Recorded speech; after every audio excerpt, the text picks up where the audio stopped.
Has your family been lying to you about something really, really important? Now what?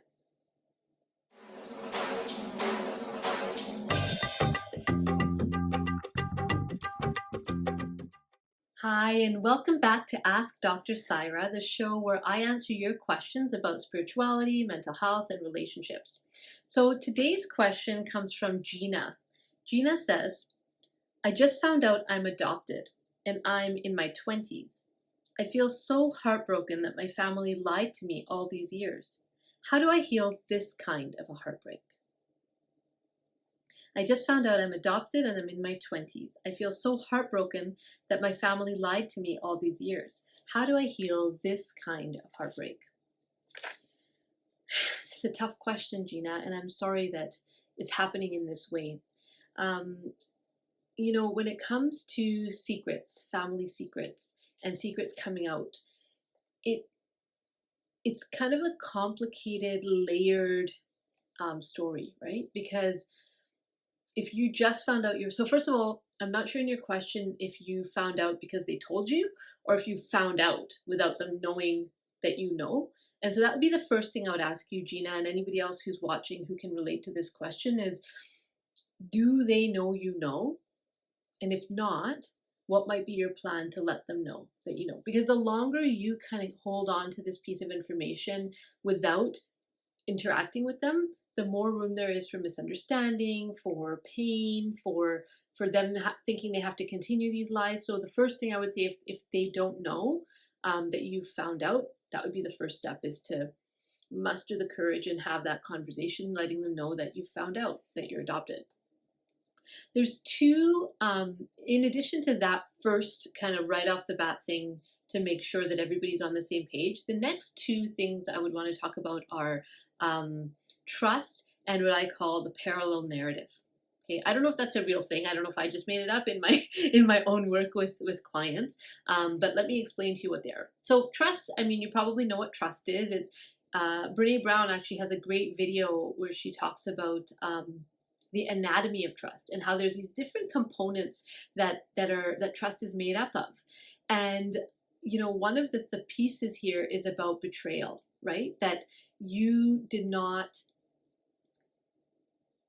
believed a certain thing and were made to believe a certain thing, and then found out something completely different is happening, and it was not your understanding. So it's like, I have certain expectations of the way that this thing is supposed to go, and then suddenly, boom, all the rules get changed on me. And so there's this betrayal that happens. And the betrayal isn't just a current betrayal, right? It's actually linked to the parallel narrative. So I'll get to that in a minute. So the first thing is looking at your level of trust with your family and how this might have been impacted, because it might be more than just like, maybe you have parents, maybe you have siblings, maybe you have aunts and uncles and grandparents.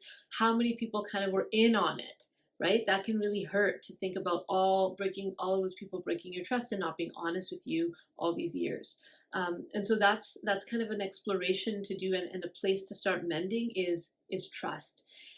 The other element of trust is that you might start looking back through your life and thinking, oh, yeah, there's moments where I kind of maybe thought, but I didn't trust myself, right? So maybe I had these inclinations that something was different, but I just threw it away and didn't trust myself and just trusted everyone around me. So that could also be a pain point for us, is that realizing like I didn't follow my own knowing. That can be really hard. So this is linked to the second part, which I call the parallel narrative. Okay, so what the parallel narrative is, the way I understand it, or the way I've learned it, is, you have your life story.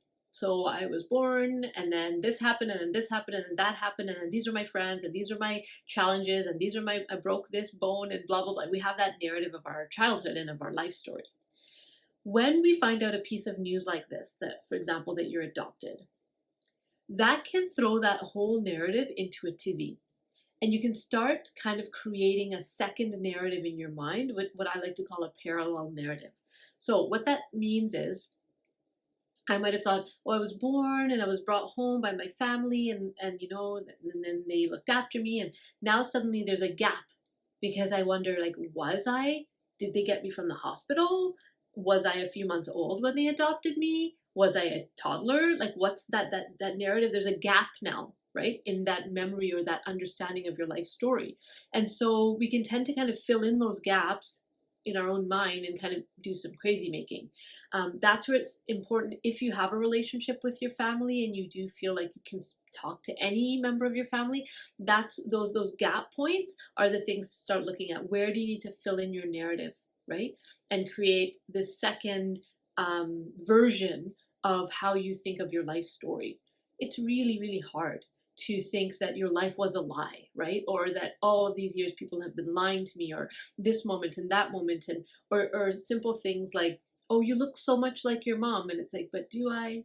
Because you're not really my mom, right? So this parallel story can start building inside of you of like this and this and this, and I have these gaps and I have these questions about these different moments in my life. When my baby sister was born, oh, that's actually the first time my mom was pregnant. It wasn't with me, for example, right?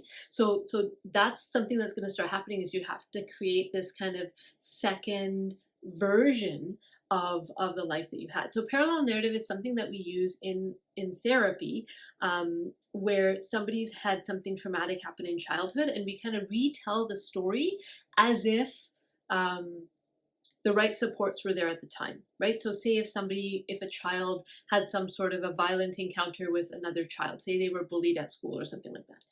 So what we do is we kind of retell the story as if they had been protected, as if that had never happened, as if they had the resources to cope with that situation, as if an adult had stepped in or whatever.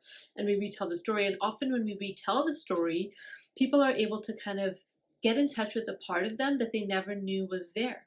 For example, courage, right? For example, resiliency, for example, grit. And they might not have known that that was a part of them. So as you're telling your parallel narrative, as you're starting to reconstruct your life story, look for those gifts, look for those gems that you might not even known about yourself, right? Like, oh, wow. So if I was adopted at 3, then that means the first 3 years of my life were very different than what I expected. A different way could be, like maybe some people might want to look for their birth parents. So that's another kind of piece in this. I know that's not part of your question. Your question's about the heartbreak of like what was actually lied about. So that's the first part. But know that this is going to be an unfolding journey, right? That there may be other steps that you want to take. There may be other roots that you want to uncover, and there is support out there for children of adopted parents. And so that's another resource you can look into, is could you be around, because there's people aren't going to get it unless they get it, right? So sometimes it helps to have a support group of people who also know what you're going through, because they're also going through it. So that would be my last recommendation, is to seek out support. So like I said, the first is to have an honest conversation, making sure everybody's on the same page. Second is to start really do some inner reflection on trust and how you're going to ensure that there's a level of trust moving forward if you feel your trust has been broken. Third is retelling your story and being really deliberate about creating that parallel narrative and not getting lost in the imagination of it, but actually getting as many answers as you can. And then finally, taking any other steps that you might need to take, including joining a support group if that's something that would work for you. So Gina, I wish you well on your journey as you learn new things about your life, and anyone else who's in the same situation. For those who have a question that you'd really like me to answer, send me an email at the email address at the end of this video, and then I can answer your question as well. Thanks for coming, and I'll see you next time. Bye.